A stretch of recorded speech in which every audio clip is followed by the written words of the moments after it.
Vambrace Cold Soul is a self-titled strategic turn-based roguelike adventure game with RPG elements. That's an ambitious amount of boxes to try and tick all at once, but can it manage it? Let's see.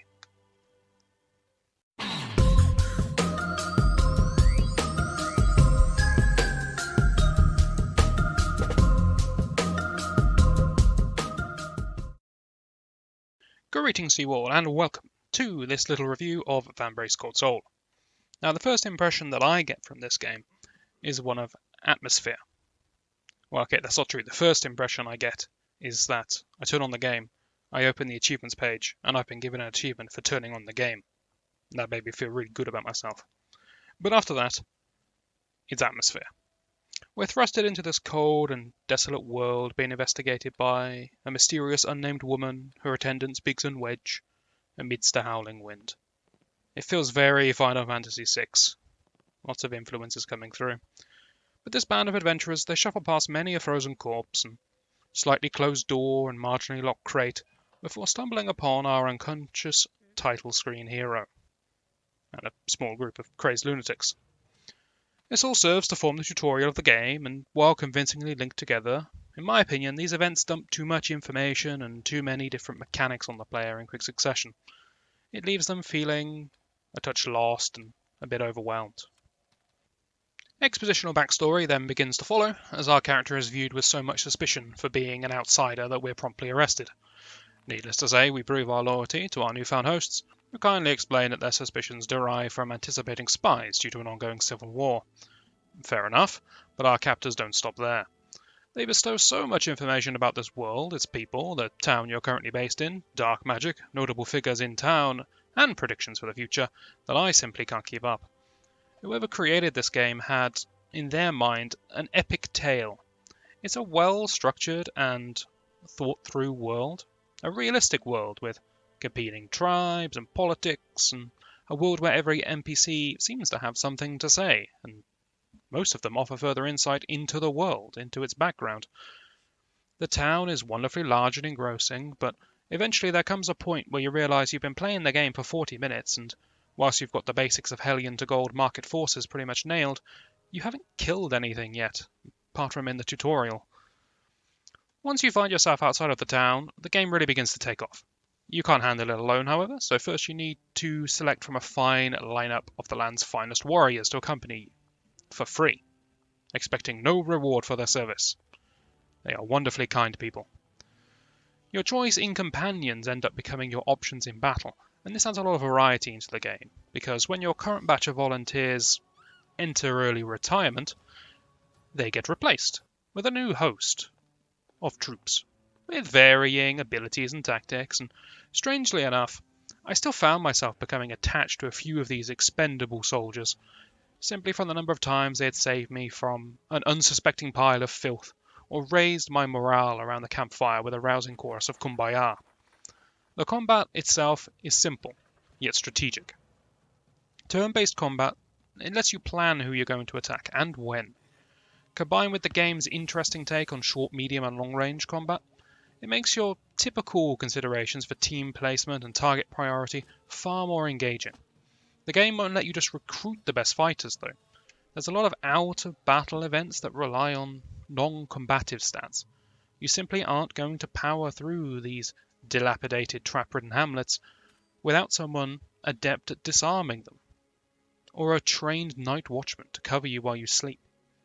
The balance of this game feels fantastic because of this, where every stat matters, and building a balanced team is rewarded with, well, not death. It's not all good news, however, as there is one glaring problem that I just can't get away from. The game is too damn slow.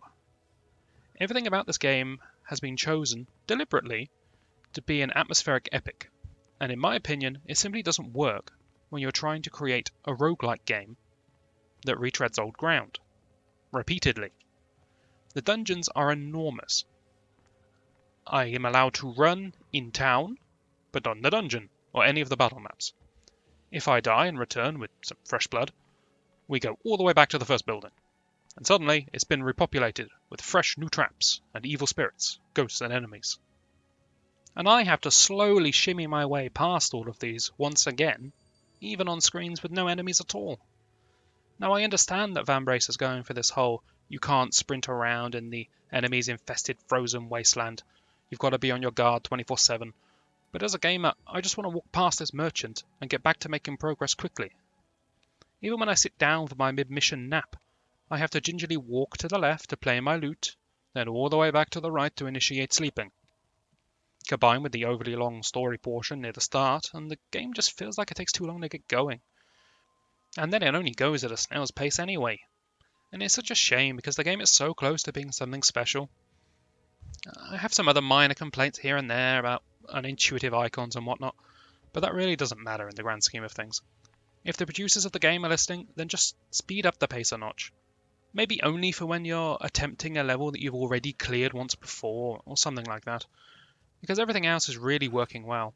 The music's a little hit or miss, it's a bit too much silence for my taste, but that's a stylistic thing. They've gone for howling winds and ominous silence over flamboyant, trumpet-laden battle music, and to be honest, it probably works better here. But the graphics, they're truly wonderful. The characters look great, they look distinctive, they look varied. The crazed enemies are even better. You can get a feel for their character and abilities just at a glance. You got a plump chap in a chef's gear, you know he's going to be a healer. Massive, spiritual ox yak beast.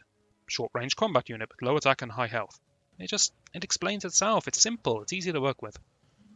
The background especially needs to be mentioned, as the first true level of the game takes place in this entertainment district, and you damn well know that's where you're supposed to be. Also, the overworld is adorable. It's so adorable. Look at it. Look at this sprite. Look how I run. But ultimately, I have to judge this game on how much I want to play it, on how fun it was.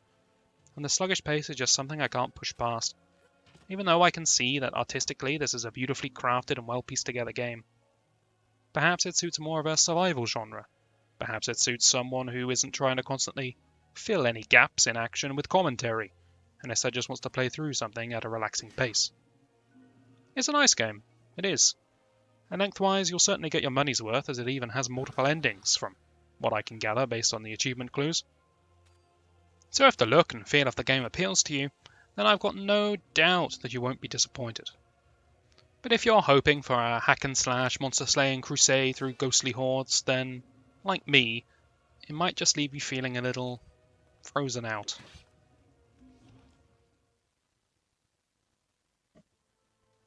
Thanks for watching, guys, and apologies for the terrible pun at the end there. If you want to see more of Vambrace Cold Soul, then I actually have some gameplay footage for you. I'm a Let's Player by trade, so I started out down that route. Got a chunk of footage, chopped it up, lopped it into video, commentary and all. It details my first 90 minutes into the game to give you some idea of how much ground you can cover and how I was feeling about it at the time. Links on the screen if you want to check it out, and hopefully you'll join me for that, and I shall see you then.